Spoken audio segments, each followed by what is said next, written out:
Allison, Calhoun, and Elizabeth Fain are going to present We All Love Lucy, Comments on Meaning, Memory, and Occupation.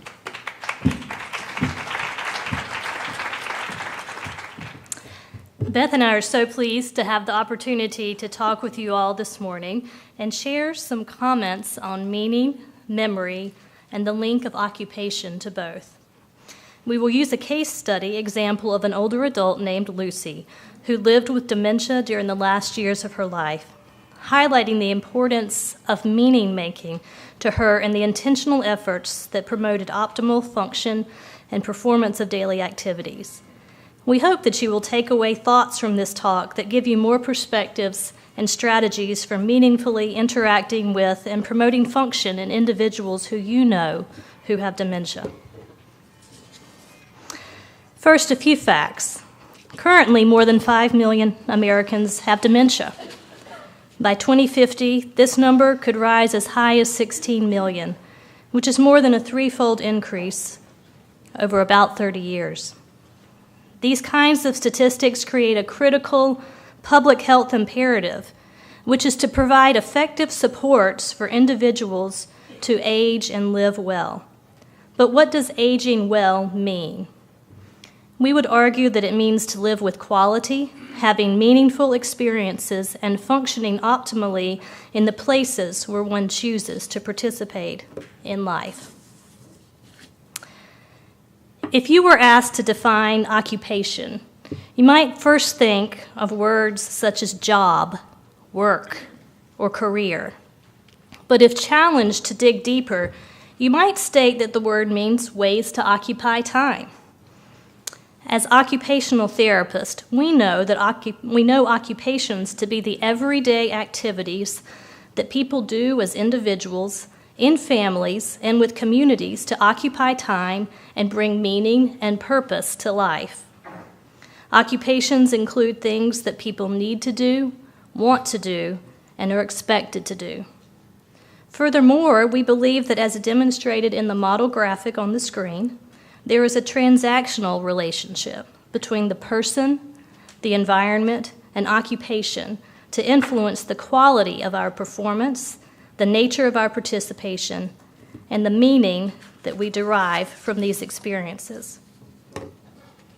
So, holding those definitions and concepts in your mind, let's begin to discuss how modifying activity demands, communicating effectively to facilitate function, and making environmental modifications to promote meaningful occupational engagement supports this optimal transaction between meaning, memory, and occupation.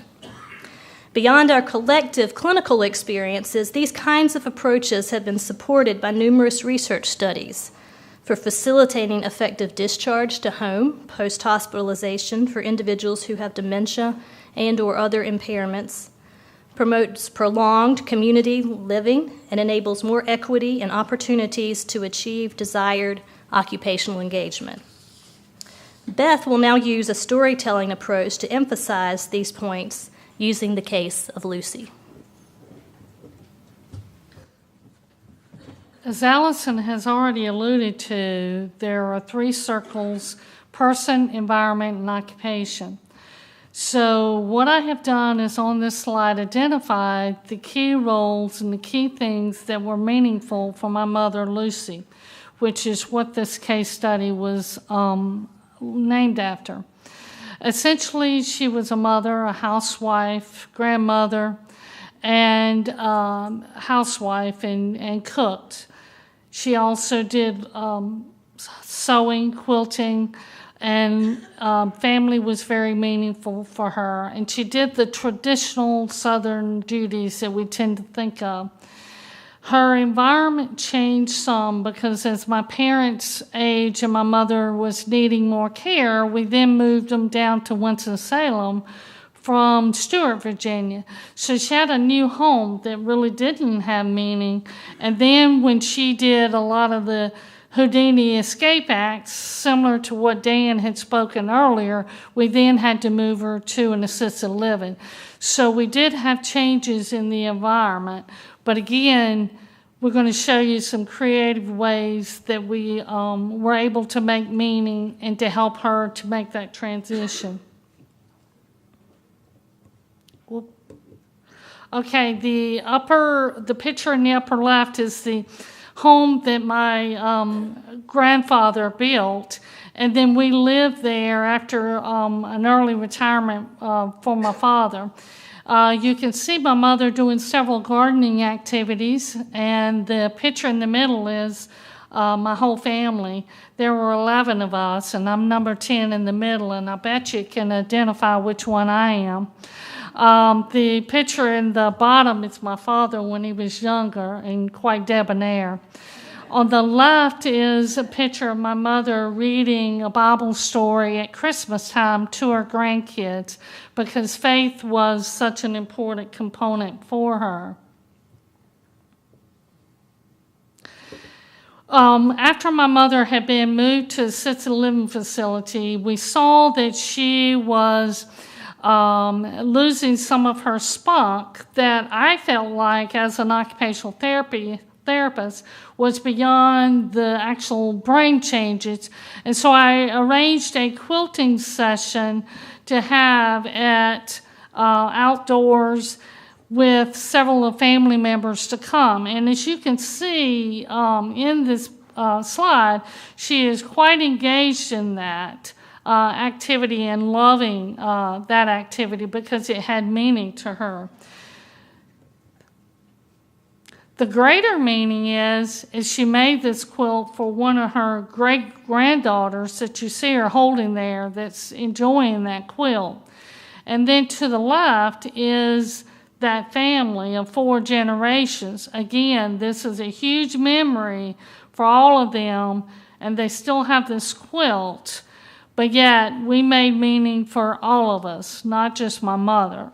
And my father, who was a diesel mechanic, was not a seamstress by any stretch, but I was even able to con him into making a couple stitches on that. And so he became a part of that activity. As you can well imagine, my mother could make some awesome biscuits. And as Dan, our first speaker, talked about the bad word, real good fried chicken. The story behind the making biscuits is my mother was a nurse as part of her career, and so even when she was in the assisted living facility, she was noted to try to help others. That was part of her core DNA.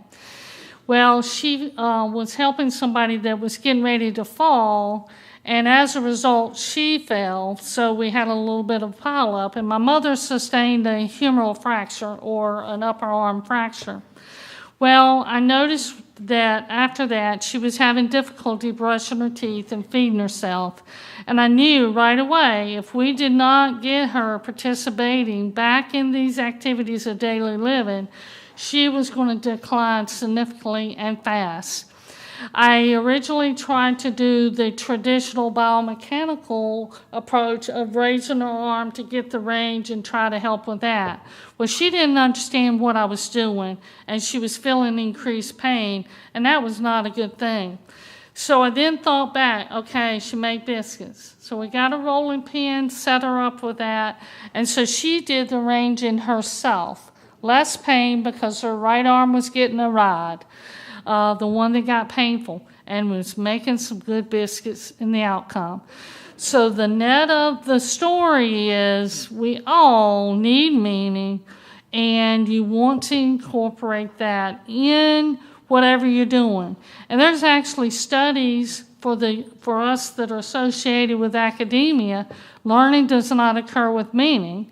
So when we go back to the geriatrics, life is not important without meaning. So I encourage you, whatever your role is, make sure that you're creating meaning in that activity. This picture is my mother and I at a wedding. And as you can well imagine, with as many children as she had, there were quite a few weddings that we had to go to, and grandkids and that kind of thing. And these are the resources that we used on that. Are there any questions?